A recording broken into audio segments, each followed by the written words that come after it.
শহীদ president Zia Rahman যে দর্শন দিয়ে গেছিলেন, বাংলাদেশি জাতীয়তাবাদের যে দর্শন, সেই দর্শন কখনো পরাজিত হতে পারে না।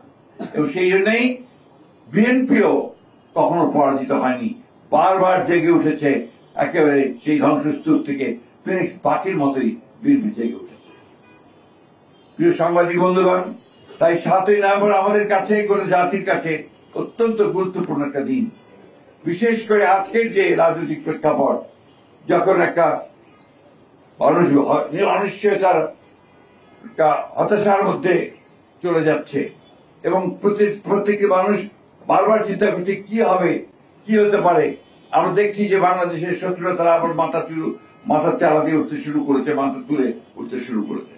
আমরা দেখছি যতই সময় যাচ্ছে ততই বাংলাদেশে একটা অ্যানার্কিক সিচুয়েশন, একটা পুরোপুরি একটা নৈরাজ্য সৃষ্টি করার অপচেষ্টা চলছে।